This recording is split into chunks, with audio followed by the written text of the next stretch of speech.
Hi అండి. నేను మీ సంగీత. ఈరోజు మన రెసిపీ పన్నీర్ బటర్ మసాలా, అలాగే బటర్ నాన్ పెనం మీద సాఫ్ట్‌గా, క్రిస్పీగా రెస్టారెంట్‌కి వెళ్ళకుండా ఇంటిలోనే ఈజీగా ఎలా ప్రిపేర్ చేసుకోవాలో మీ అందరికీ చూపిస్తాను. ఫస్ట్ మనం బటర్ నాన్ మిక్సింగ్ కోసం నేను ఇక్కడ 2 కప్పుల మైదా తీసుకుంటున్నానండి. మీరు కావాలనుకుంటే 1 కప్పు మైదా, 1 కప్పు గోధుమ పిండి కూడా తీసుకోవచ్చు. కానీ మనం ఇక్కడ రెస్టారెంట్ స్టైల్‌లో చేస్తున్నాం కాబట్టి 2 కప్పుల మైదా తీసుకుంటున్నాను. Half table spoon baking soda, half table spoon baking powder, 1 table spoon sugar, కొద్దిగా సాల్ట్ అనేది యాడ్ చేసి బాగా మిక్స్ చేసుకోండి. బేకింగ్ సోడా అనేది జనరల్‌గా మనం వంటల్లో మిక్స్ చేసేది. బేకింగ్ పౌడర్ అనేది కేక్స్‌లో మిక్స్ చేసేదండి, బేకరీ ఐటెము. ఇందులోనే మీరు కొద్దిగా మిల్క్ అనేది యాడ్ చేసుకోండి. వేడి చేసిన పాలు, తర్వాత కొద్దిగా పెరుగు యాడ్ చేసుకొని స్లైట్‌గా మీరు ఈవెన్‌గా మిక్స్ చేసుకుంటూ ఉండాలి. కొద్దిగా యాడ్ చేసుకుంటూ మిక్స్ చేసుకోండి. ఇటు మనకి పాలు ఎక్కువ అవ్వకూడదు, పెరుగు ఎక్కువ అవ్వకూడదు. రెండూ కూడా చూస్తూ కన్సిస్టెన్సీలో మీరు చపాతీ పిండిలాగా, అంటే ఇంచుమించు చపాతీలాగా గట్టిగా కాదు, అలాగని లూజ్‌గా కాకుండా మీరు మిక్స్ చేసుకోవాలి. ఈ 2 మిక్స్ చేసిన తర్వాత కొద్దిగా బటర్ వేసినట్లయితే మనకి ఇంకా సాఫ్ట్‌నెస్ అనేది యాడ్ అవుతుంది.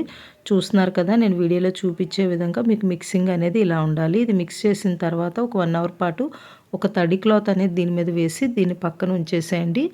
తడి క్లాత్ వేసి మూత పెట్టి పక్కన పెట్టడం వల్ల ఏంటంటే మనకి చాలా సాఫ్ట్‌గా వస్తాయండి. అందువల్ల అట్లీస్ట్ ఒక 2 అవర్స్ పెట్టండి. తర్వాత నేను కర్రీకి కావాల్సినటువంటి ప్రిపరేషన్ చేస్తున్నాను. పన్నీర్ బటర్ కర్రీ కోసం నేను ఇక్కడ బటర్ అనేది పెనం మీద వేసుకొని ఇది కొంచెం హీట్ అయిన తర్వాత ఆనియన్స్‌ని పెద్ద పెద్ద ముక్కలుగా కట్ చేసుకొని ఆనియన్స్‌ని యాడ్ చేయండి. ఆనియన్స్ యాడ్ చేసిన తర్వాత 2 టొమాటోస్‌ని పెద్ద పెద్ద ముక్కలుగా కట్ చేసి వేసుకోండి. తర్వాత 3-4 వరకు ఎండుమిర్చి యాడ్ చేయండి. కొద్దిగా జీడిపప్పు వేసుకోండి. మీ దగ్గర దోసపప్పు ఉన్నట్లయితే దాన్ని కూడా యాడ్ చేసుకోవచ్చు. ఇవన్నీ కూడా మనకు ఆయిల్‌లో ఫ్రై అయ్యేలోపు మీరు ఈ యొక్క పన్నీర్‌ని మీకు నచ్చిన షేప్స్‌లో ఇలా క్యూబ్స్‌లా కట్ చేసుకొని పక్కన ఉంచేసుకోండి. ఇవి మనకి బాగా ఫ్రై అయిపోయిన తర్వాత ఇందులో చిన్న అల్లం ముక్క, 2-3 వరకు వెల్లుల్లి అనేది యాడ్ చేసుకొని ఇదంతా కూడా చల్లబడిన తర్వాత దీన్ని మనం మిక్సీ చేసుకొని ఒక పక్కన పెట్టుకోవాలండి. పన్నీర్‌ని ఇప్పుడు మనం ఫ్రై చేసి పెట్టుకోవాలండి. అయితే ముందుగా యూస్ చేసే పాన్‌లోనే 1 కప్ వరకు బటర్ అనేది తీసుకొని ఇది సార్ట్ అవుట్ అయిన తర్వాత ఇందులో మనం కొద్దిగా పసుపు, కొద్దిగా కారము, కొంచెం ఉప్పు, కొద్దిగా గరం మసాలా యాడ్ చేసుకొని ఒకసారి ఈ బటర్‌లో కొద్దిగా ఫ్రై చేయండి. స్పైసెస్ అన్నీ బటర్‌లో ఫ్రై అయిన తర్వాత ముందుగా కట్ చేసుకున్న పన్నీర్‌ని యాడ్ చేసుకోండి. యాడ్ చేసుకొని ఒక 2 మినిట్స్ పాటు వీటిని మనం ఫ్రై చేసుకోవాలి. ఫ్రై చేసిన తర్వాత వీటిని మనం సెపరేట్ చేసుకొని ముందుగా గ్రైండ్ చేసి పెట్టుకున్న ఆనియన్ పేస్ట్‌ని ఇందులో యాడ్ చేయండి. యాడ్ చేసి ఇంకొక 2 నిమిషాల పాటు దీన్ని ఫ్రై చేసుకోవాలి. సిమ్‌లో పెట్టుకోండి. ఎందుకంటే ముందుగా మనం మసాలాలు వేసాం కాబట్టి అడుగు పట్టే అవకాశం ఉంటుంది. అందువల్ల సిమ్‌లో పెట్టుకొని మీరు మిక్స్ చేయండి. ఇది కొంచెం బాగా ఫ్రై అవుతుంది అని అనిపించినప్పుడు ఈ మిక్సీ ఏదైతే ఉందో అందులో కొంచెం వాటర్ అనేది యాడ్ చేసుకొని ఆ వాటర్ ఇందులో యాడ్ చేయండి. యాడ్ చేసి ఇంకొక 10 నిమిషాల పాటు మూత పెట్టి మనం కుక్ చేసుకుంటే సరిపోతుందండి. టేస్టీ బటర్ మసాలా అనేది రెడీ అయిపోతుంది. ఈ కర్రీ అనేది మనకి చపాతీ ఇలా బటర్ నాన్, పుల్కా అన్నిట్లోకి కూడా చాలా బాగుంటుందండి.